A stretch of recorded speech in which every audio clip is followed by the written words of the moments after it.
अस्सलाम वालेकुम स्टूडेंट्स, आप सभी कैसे हैं? यकीनन इंशाल्लाह आप सभी ठीक होंगे और आप सभी के लिए दुआ अल्लाह ताला आपको अपनी हिफाजत में रखे। अच्छा स्टूडेंट्स, हम लोगों ने स्टार्ट लिया था जो लास्ट लेक्चर था, लास्ट लेक्चर की एंड पे जो था उसमें हमने स्टार्ट लिया था जी यूनिट नंबर 5 का square root of positive numbers. ठीक है जी, 7th क्लास है आपकी। चलें इधर भी ये भी मेंशन कर देता हूँ, 7th क्लास, लेक्चर नंबर 24 है आज का। तो square root of positive number, अभी तक मैंने आपको स्क्वायर रूट के बारे में नहीं बताया। मैं तो स्क्वायर के ऊपर ही था, किसी भी नंबर का स्क्वायर कैसे फाइंड आउट किया जा सकता है। अच्छा, अब चलें फॉर एग्जांपल रिपीट करता हूँ। जैसा कि 4 का स्क्वायर था, इसका मतलब 4 मल्टीप्लाइड बाय 4, तो आंसर क्या आ रहा है 16। तो मैंने परफेक्ट स्क्वायर के बारे में या स्क्वायर नंबर के बारे में क्या बताया था कि 16 बेसिकली किसका स्क्वायर है, 4 का। और स्क्वायर मीन कि हमने दो सेम नंबर्स को, टू सेम या एक जैसे नंबर्स को हमने मल्टीप्लाई करना है, तो जो नंबर आएगा दैट इज स्क्वायर नंबर। ठीक है, ये तो छोटा सा जो ना हमने रिवीजन ले लिया, जो हमने पहले डिस्कस किया था। अभी हम एक्सरसाइज की तरफ भी आएंगे, लेकिन उससे पहले कुछ छोटी मोटी बेसिक्स और हैं जो मैं आपको साथ शेयर करना चाह रहा हूँ या बताना चाह रहा हूँ। A number is a perfect square और नॉट। ये एक समझ छोटे से कीज पॉइंट्स हैं जो मैंने बोर्ड पे पहले लिख दिए। मैं थोड़ा सा आपका टाइम भी सेव करना है। अब वो कीज पॉइंट क्या हैं या इनका हमें क्या बेनिफिट हो सकता है। नंबर तो आपको पता है, मगर आपसे कहूँ 1 2 3 4 5 चलते जाएं तो क्या ये नंबर रुकेंगे? अव्वल तो नहीं रुकेंगे। दूसरी बात, इसमें वो नंबर भी आते हैं जो परफेक्ट स्क्वायर है, जैसा कि 4 2 का स्क्वायर है, 9 3 का स्क्वायर है, 16 4 का स्क्वायर है, 25 5 का स्क्वायर है। तो देखा जाए 1 2 3 4 एंड सो ऑन आ रहे हैं। लेकिन इसमें एक नंबर 5 आता है, वो किसी का स्क्वायर नहीं है। 6 है, किसी का स्क्वायर नहीं है। 7 किसी का स्क्वायर नहीं है। 8 किसी का स्क्वायर नहीं है। 9 है, 10 किसी का, यानी कि ये तमाम नंबर जो हैं वो स्क्वायर और नॉन स्क्वायर नंबर का बेसिकली क्या है, सम है या मिक्सर है। अच्छा, अब वो कहता है number is a perfect square और नॉट, यानी कि एक नंबर है कोई भी, हमने अब बताना है वो परफेक्ट स्क्वायर है या नहीं है। ठीक हो गया? तो आप देखिए ज़रा, all perfect square numbers and in 1 4 5 6 9 0। वो कहते हैं कि ऑल परफेक्ट स्क्वायर नंबर, जितने भी परफेक्ट स्क्वायर नंबर्स हैं, जितने भी हैं, कहता है उनका जो एंड वाला डिजिट होगा ना, वो 1 होगा या 4 होगा या 5 होगा या 6 होगा या 9 होगा या एंड पे 00 होगा। Is it clear? अच्छा, फिर वो कहता है any number that ends with single 0 2 3 7 और 8, यानी कि जिसके एंड पे सिर्फ 0 आप देख ले हो या जिसके एंड पे सिंगल 0, 00 वाला तो परफेक्ट स्क्वायर में आ जाएगा। 2 आ जाता है, 3 आ जाए, 7 और 8 आ जाए, ये परफेक्ट स्क्वायर नंबर नहीं होंगे। इवन कि जब मैं क्वेश्चंस आगे करवाऊँ, एक्सरसाइज की तरफ आता हूँ, तो मैं साथ साथ इन पॉइंट्स को बताऊंगा कि हमने जो कुछ बातें याद की थी उसका हमें क्या फ़ायदा हो रहा है। ठीक हो गया? नेक्स्ट आते हैं जी, a perfect square number has even indices. आप सभी बच्चों को याद है इंडाइसिस का मतलब क्या होता है, या इंडेक्स, पावर, एक्सपोनेंट्स। ठीक है जी, तो वो कहता है a perfect square number has even indices and all its prime factors. नहीं समझ आई? लेट्स सपोज मैं कहता हूँ जी आपके पास एक नंबर है 16, आप इसके ज़रा प्राइम फैक्टर्स बनाएं। 2 8 द 16, 2 4 द 8, 2 2 द 4 एंड लास्ट पे 2 1 द 2, यानी कि 16 is equal to 2 multiplied by 2 multiplied by 2। अब बताएं 2 4 टाइम्स मल्टीप्लाई हो रहा है, तो मेरे बेटा 2 की पावर क्या आएगा 4, यानी कि इसका इंडेक्स या इंडाइसिस क्या बना 4। तो मुझे बताएं 4 इवन है कि ओड है? 4 इवन है या ओड है? बोले मेरा बेटा, इवन है ना।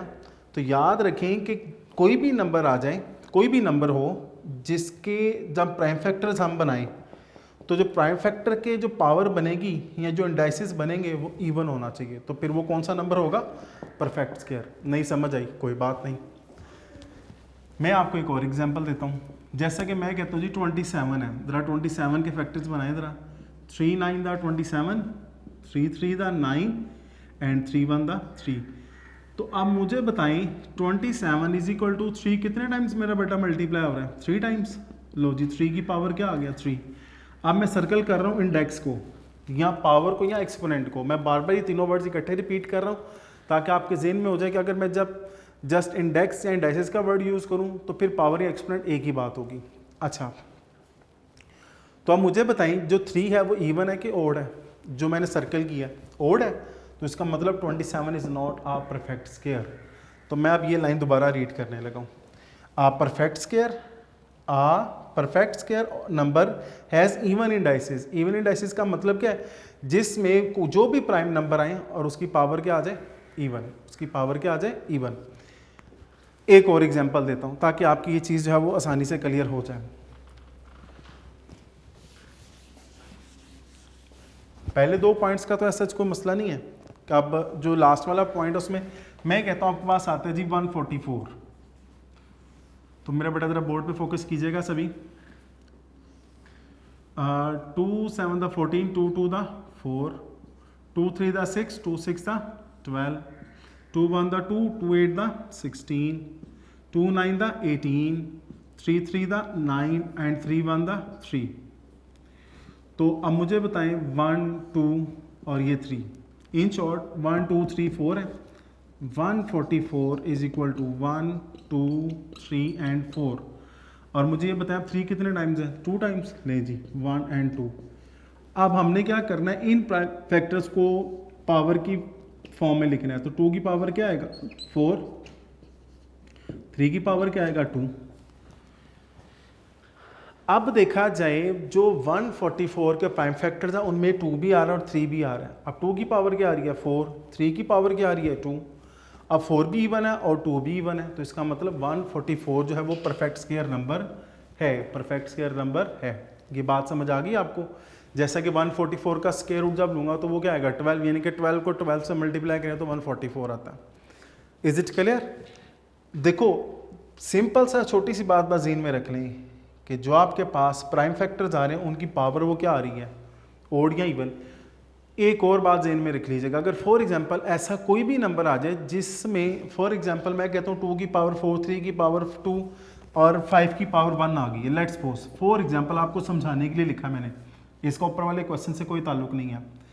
अब एक ऐसा प्राइम फैक्टर आ गया जिसकी पावर ओड आ गई है, 1 है, 3 है, 5 है, 7 है, कुछ भी है, तो फिर वो परफेक्ट स्क्वायर नंबर नहीं होगा, फिर वो परफेक्ट स्क्वायर नंबर नहीं होगा। ठीक है जी, ये तो थी कुछ बेसिक्स जो मैंने इंट्रोडक्शन आपको बताना था। अच्छा, फिर जो हमारा लास्ट लेक्चर था उसमें हम लोगों ने डिस्कस क्या किया था, कुछ properties of square number discuss की थी। देखिए अभी तक जो चैप्टर है स्क्वायर रूट क्या होता है अभी मैं उस पर नहीं आया, क्योंकि जो एक्सरसाइज आपकी 5A है बेसिकली वो स्क्वायर से रिलेटेड है, उसमें कुछ और बातें भी हैं, पहले मैं आपसे वो डिस्कस करूँगा, देन हम स्क्वायर रूट की तरफ आएंगे।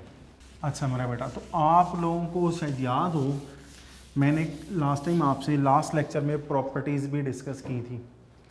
जैसे कि first property, A property the square of an even number is even. ये प्रॉपर्टी थी the square of an even number is even. B property थी हमारे पास the square of an odd number is odd. ये दो बातों तो मैंने आपसे डिस्कस की थी। चलें इसकी छोटी सी एग्जांपल दे देता हूँ। मुझे बताएं 2 का स्क्वायर जो है वो क्या आएगा मेरा बेटा 4, तो 2 भी इवन है 4 भी क्या इवन है। सबसे छोटी सी एग्जांपल। फिर मैंने लिखा 10 का स्क्वायर, तो वो क्या आ जाएगा 100। तो अब मुझे बताएं 10 भी इवन है और 100 भी इवन है। क्लियर होगी बात। 3 का स्क्वायर क्या आएगा 9, और 9 का स्क्वायर क्या आएगा चलें 81। तो देखा जाए 3 इवन उसका स्क्वायर भी, और सॉरी 3 ऑड उसका स्क्वायर भी ऑड, 9 ऑड 9 का स्क्वायर भी ऑड। ये तो लो पहली दो प्रॉपर्टीज़ हो जाती हैं। अब हट के आपसे एक बात पूछी जाती है। फॉर एग्जांपल मैं एक अल्फ़ाबेट इंट्रोड्यूस करवा देता हूँ। मैं आपको लिख देता हूँ जी 2n। बोलें n आपको पता है क्या होगा, 1 भी हो सकता है, 2 भी हो सकता है, 3 भी, 4 भी, 5 भी, पॉजिटिव भी, नेगेटिव भी, मुझे तो नहीं मालूम। लेकिन एक बात जहन में रखना, उसका जो ये साथ फैक्टर लिखा हुआ है ना 2, या उसके साथ जो मल्टीप्लाई हो रहा है 2, इसकी वजह से वो नंबर चाहे इवन है चाहे ऑड, ऑटोमेटिकली इवन में कन्वर्ट हो जाता है। मैं क्या कहना चाह रहा हूँ, 2 1 था 2, 2 2 था 4, 2 3 था 6, 2 4 था 8, 2 10 था 20, 2 11 था 22। ओ अल्लाह के बंदो, ये देखो इसमें मैंने कुछ ऐसे नंबर लिखे जो ऑड भी हैं ऐसे ही हैं, और कुछ ऐसे नंबर लिखे जो इवन है लेकिन सबका आंसर इवन नहीं आ रहा। सबका आंसर क्या आ रहा है? इवन आ रहा है। तो अब ये बात हो गई कि भी 2n जो है वो इवन नंबर है क्योंकि 2 की वजह से। लेकिन हमने पहला पॉइंट क्या लिखा था? Square of an even number is always even. तो अब मैं लेट सपोज 2n का स्क्वायर ले लेता हूँ। कहने का मकसद ये है, मैं ये बताना चाह रहा हूँ 2n लिखा था ना मैंने, तो इसका स्क्वायर ले ले तो 4n स्क्वायर आ जाएगा। तो अभी भी ओपन चैलेंज है आपके पास कि आप n की कोई भी वैल्यू पुट करें, चाहे वो इवन होगा चाहे वो ओड होगा, 4 से मल्टीप्लाई करें तो उसके बाद फिर आपका स्क्वायर तब भी क्या हो जाएगा? इवन ही हो जाएगा। Any problem? ये बात समझ आ गई आपके सभी को? ये चीज़ क्लियर है? अच्छा जी, तो अब हम आते हैं जी ओड वाले की तरफ। ये तो मैंने आपको इवन का कॉन्सेप्ट क्लियर कर दिया। अब हम आते हैं ओड वाली कंडीशन की तरफ। फॉर एग्जाम्पल मैं अगर आपसे कहूँ जी 2n था, ऐसे ही है ना, इसमें 1 ऐड कर दें। ये वाला फैक्टर हमेशा क्या आता था? इवन। ये वाला फैक्टर हमेशा क्या आता था? Even. Even plus 1 is equal to odd. लो जी, मैंने आपको एक छोटा सा फार्मूला बना दिया। कोई भी इवन नंबर ले लें, उसमें 1 ऐड करें तो 100% श्योर है वो किस में कन्वर्ट होगा? ओड में कन्वर्ट होगा। किस में कन्वर्ट होगा? जैसा कि 2n प्लस 1 है, आपकी सेटिस्फेक्शन है इसमें कुछ वैल्यूज, n की वैल्यू 1 पुट करें ज़रा। 2 1 2 और 1 कितने हो जाएंगे? 3। सेकेंड केस, n की वैल्यू आप 2 पुट करें, 2 2 4, 4 प्लस 1 क्या हो जाएगा? 5। कहने का मकसद ये है कि हम लोगों ने जब इसमें 1 ऐड कर दिया तो फिर ये वाला एक्सप्रेशन किस में कन्वर्ट हो गया? ओड में। किस में कन्वर्ट हो गया? ओड में। तो सेकेंड वे केस, बी केस हमने क्या पढ़ा है? The square of an odd number is odd. कि ओड नंबर का स्क्वायर ले तो हमेशा क्या आता है? ओड ही आता है। Any problem? जैसा कि 3 का स्क्वायर क्या आएगा? 9। 5 का स्क्वायर क्या आएगा? 25, तो वो भी ओड है। तो ये बात क्लियर होगी आपको? ये जो पिछला मैंने कुछ बताया था मैंने फिर रिपीट किया ताकि आपको उधर अच्छे तरीके से समझ आ जाए। आगे आता है जी the square of a proper fraction is less than itself. बड़ा इंपॉर्टेंट है ये वाला पॉइंट, बहुत इंपॉर्टेंट है जो सी केस है। देखिए जी, लिखा हुआ है the square of a proper fraction is less then the square of, ये मैं आपसे अब 1-2 क्वेश्चंस करने लगा, जरा मेरा बेटा रेडी रहिएगा। The square of proper fraction, the square of proper fraction is less than itself, is less then it self. अब अच्छा, अब मैं सॉल्व करने से पहले कुछ इसमें जो एक वर्ड यूज हुआ है जी प्रॉपर फ्रैक्शन, चलें, और एक देन यूज हुआ और एक होता है देन। अक्सर बच्चे का मिस्टेक करते हैं, देन की जगह देन यूज कर लेते हैं। ये देन कंपैरिजन के लिए होता है, देन जो होता है वो कंपैरिजन, देन होता है फिर। तो ई एन और ए एन में डिफरेंस है, मेरा बेटा इस में रखिएगा। अब हम आते हैं प्रॉपर फ्रैक्शन। अब हम आते हैं किसकी तरफ? प्रॉपर फ्रैक्शन की तरफ। प्रॉपर फ्रैक्शन और इम्प्रॉपर फ्रैक्शन। हाँ जी, मैंने आपसे क्वेश्चन पूछना था, जरा जल्दी से बताएं प्रॉपर और इम्प्रॉपर फ्रैक्शंस क्या होते हैं, और अगर इम्प्रॉपर आ जाए तो उसको फ्रैक्शन प्रॉपर में कैसे कन्वर्ट करते हैं, बताएं ज़रा मेरा बेटा जल्दी से। याद रखिएगा हमारे पास एक फ्रैक्शन की बात हो रही है, इन शॉर्ट जैसे कि मैं कहता हूँ जी P/Q फॉर्म है। कौन सी फॉर्म आ रही है? P/Q। P जो हमारा न्यूमरेटर है और Q हमारे पास क्या है? डिनोमिनेटर। जो ऊपर होता है उसको हम क्या बोलते हैं? न्यूमरेटर। और इसको हम क्या बोलते हैं? डिनोमिनेटर। इसको हम क्या बोलते हैं? डिनोमिनेटर। दूसरी बात हमने अब डिस्कस करना है प्रॉपर फ्रैक्शन को। याद रखिएगा जब डिनोमिनेटर हमेशा न्यूमिनेटर से ग्रेटर रहेगा तो that is the proper fraction. That is the proper fraction. इसको हम क्या बोलते हैं? प्रॉपर फ्रैक्शन बोलते हैं। फॉर एग्जाम्पल मैं लिखता हूँ जी 2/5, 5/6, 7/8, 3/4 एंड सो ऑन। ये सभी के सभी क्या है? Proper fraction. उसकी रीज़न क्या है कि ऊपर वाली वैल्यूज डिनोमिनेटर से लेस है, यानी कि numerator is less than denominator, या in short denominator is greater than numerator. ये बात समझ आ गई? अच्छा मेरा बेटा एक बात बताओ, जब मैंने P ओवर Q लिखा है तो आपको याद है जब हमने रैशनल नंबर्स की बात की थी P ओवर Q, तो साथ एक कंडीशन लिखी थी Q is not equal to 0। तो ये कौन सी कंडीशन थी, क्यों कंडीशन थी, क्या वजह थी हमने इसको ये लाजमी मेंशन किया था? ये इसलिए मेंशन किया गया था कि अगर डिनोमिनेटर में 0 आ जाता है तो वो अनडिफाइन हो जाता है। तो ये मैंने आपको बात रिपीट करवा दी, बात इंपॉर्टेंट है। अच्छा अब मुझे ये बताएं, प्रॉपर फ्रैक्शन का कॉन्सेप्ट क्लियर हुआ आपको कि अगर डिनोमिनेटर न्यूमरेटर से ग्रेटर रहेगा तो डेफिनेटली वो कौन सी फ्रैक्शन होगी, प्रॉपर फ्रैक्शन। तो फिर इम्प्रॉपर तो समझाने की ज़रूरत नहीं होगी, आपको समझ आ गई होगी कि फिर हमारे पास P ओवर Q फॉर्म है और इसमें अगर P ग्रेटर देन 0 हो जाए, Q हो जाए, सॉरी P ग्रेटर देन क्या हो जाए, ग्रेटर देन Q, तो फिर ये कौन सी फ्रैक्शन हो जाएगी, इम्प्रॉपर फ्रैक्शन। अब ये कौन सी फ्रैक्शन हो जाएगी, इम्प्रॉपर।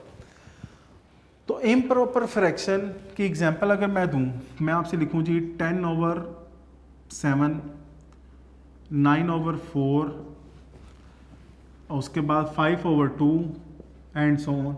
तो ये जो एग्जांपल्स हैं ये कौन सी हैं, इम्प्रॉपर फ्रैक्शन की। अब मैंने इम्प्रॉपर को प्रॉपर में कन्वर्ट करना है, इम्प्रॉपर को किस में कन्वर्ट करना है, प्रॉपर में। तो ये बड़ा आसान सा तरीका है। लो जी 10 को हमने डिवाइड करना है 7 पे, तो 7 बनता 7, तो रिमाइंडर क्या आ जाएगा 3। तो ये तो मैं आपको पहले भी लिखवा चुका हूँ, क्वोशिएंट रिमाइंडर ओवर डिवाइजर। याद है आपको, क्वेश्चन याद आए ना? तो मेरा बेटा बताएं क्वोशिएंट क्या है आपके पास 1, रिमाइंडर क्या है 3, और किस पे डिवाइड किया जा रहा था 7। अब मुझे बताओ जो मेरे पास फ्रैक्शनल पार्ट आ रहा है, क्या अब डिनोमिनेटर ग्रेटर नहीं हो गया 3 से? तो मैंने इम्प्रॉपर्स को किस में कन्वर्ट कर दिया, प्रॉपर में। इम्प्रॉपर प्रॉपर का कॉन्सेप्ट क्लियर हुआ आप लोगों को? इम्प्रॉपर प्रॉपर का कॉन्सेप्ट क्लियर हो गया? अभी तक तो मैंने क्या किया, आपको सिर्फ और सिर्फ इस हेडिंग का एक ये वाला पार्ट या ये वाली जो प्रॉपर फ्रैक्शन वाला वर्ड है इसको क्लियर किया कि प्रॉपर फ्रैक्शन है क्या। अच्छा जी, अब आता है square of proper fraction is less than itself. अच्छा जी, आपके टेस्ट से रिलेटेड ही आपको एग्जांपल देता हूँ। मैं कहता हूँ जी एक बच्चे के 7 ओवर 10 मार्क्स आए हैं, तो मैं अगर आपसे कहूँ जी इसका स्क्वायर लेके आपके नंबर आ जाते हैं जो कि बनेंगे 49 ओवर 100, 49 ओवर 100। ये बात समझ आ रही है? तो अब मुझे ये बताएं कि अब 7 ओवर 10 की हम बात कर लें या 49 ओवर 100 की बात कर लें, तो बताएं दोनों में से कौन सा ग्रेटर बना। देखिए मैंने इक्वल का साइन खत्म कर दिया क्योंकि स्क्वायर खत्म किया। मेरी बात पे गौर कीजिएगा, 7 ओवर 10 ने स्क्वायर लिया तो 49 ओवर 100 आ गया। मेरा आपसे क्वेश्चन है बताएं इनमें से ग्रेटर कौन सा है, तो मैं डेफिनेटली कहूँगा कि 7 ओवर 10 ग्रेटर है। अब उसकी रीज़न क्या है, चलें आपको समझाने के लिए। नीचे कितने ज़ीरो हैं 1, ये हो जाएगा 0.7, ये 0.7, ठीक हो गया। अच्छा जी, उसके बाद इसको भी डेसिमल में कन्वर्ट करें ज़रा, और ये हो जाएगा 0. क्योंकि 2 0 है तो 2 डिजिट्स के बाद पॉइंट लगा दें 0.49। चलें राउंड, लेट्स सपोज ये 0.4 है। अब मुझे बताएं 0.4 ग्रेटर होता है कि 0.7 ग्रेटर होगा? डेफिनेटली 0.7 ही ग्रेटर है ना, क्योंकि पॉजिटिव है। तो याद रखिएगा कि किसी भी प्रॉपर फ्रैक्शन का स्क्वायर लें तो हमेशा वो अपने आप से लेस होता है, हमेशा वो अपने आप से लेस होता है। क्लियर होगी बात? ये बात समझ आएगी आपको? ये बात समझ आ गई? चलें आपके लिए इसके लिए थोड़ी और आसानी करता हूँ ताकि आपको ज़रा अच्छे तरीके से समझ आ जाए। 7 ओवर 10 है और 49 ओवर 100 है, 49 ओवर 100 है, ठीक है ना। तो अब कहने का मकसद है, मैं क्या करता हूँ, मैंने क्या किया, इन दोनों का डिनोमिनेटर सेम करना चाहता हूँ। ऊपर भी 10 से मल्टीप्लाई कर देता हूँ और डिनोमिनेटर में भी 10 से मल्टीप्लाई कर देता हूँ। अब आ गया 70 ओवर 100 और इधर आ गया 49 ओवर 100। अब पता लगा कौन सा ग्रेटर है, 70 ज़्यादा या 49? देखो कितना डिफरेंस आ गया।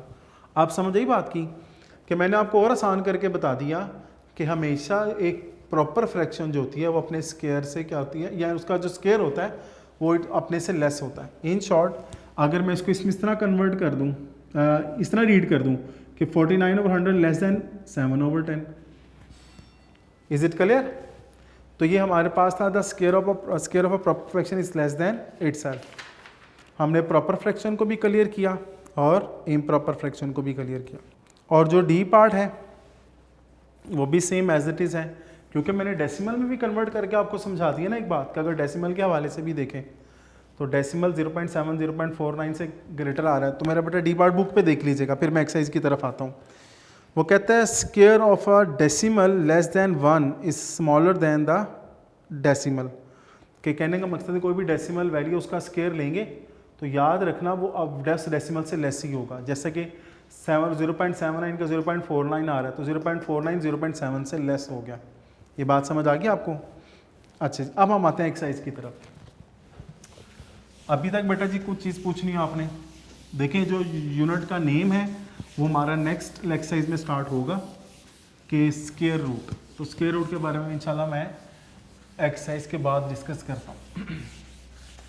अच्छा जी, एक्सरसाइज आपके पास आ जाती है जी 5A है आपकी एक्सरसाइज। उसने बोला है find the square of the following numbers. Exercise 5A।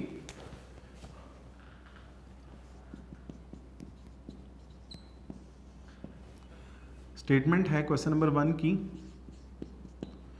Find the square of the following numbers.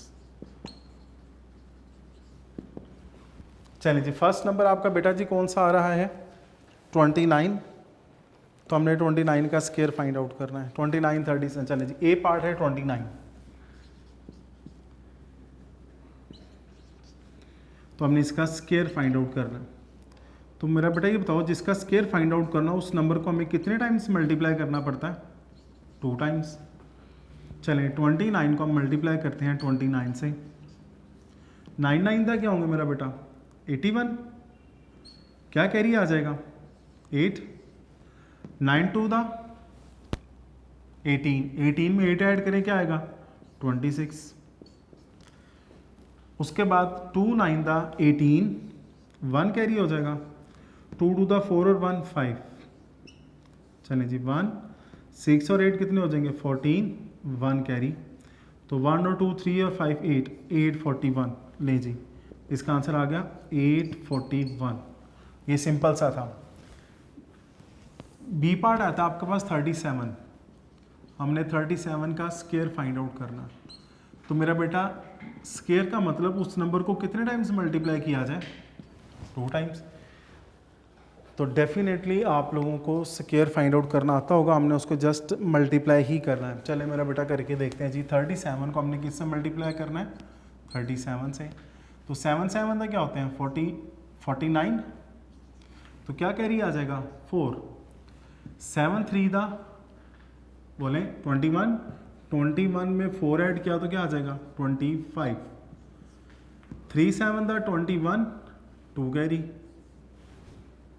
और 3 3 था 9 और 2 11। चले जी 9। 5 और 1 कितने होते हैं मेरा बेटा? 6। 2 और 1 कितने हो जाएंगे? 3। तो 1 3 6 9। आसान अभी तक काम। अच्छा जी, फिर आपके पास आता है इसका बी पार्ट 151। आप लोगों ने खुद करना है। डी पार्ट है वो भी मैं आपको बता देता हूँ। उसने स्क्वायर कहा तो जस्ट बी के ऊपर स्क्वायर आ जाएगा, बी स्क्वायर आ जाएगा। इस तरह आपका आता है जी ई पार्ट है ए प्लस बी। चले लिख देता हूँ, आसान सा ही वहाँ है। ए प्लस बी।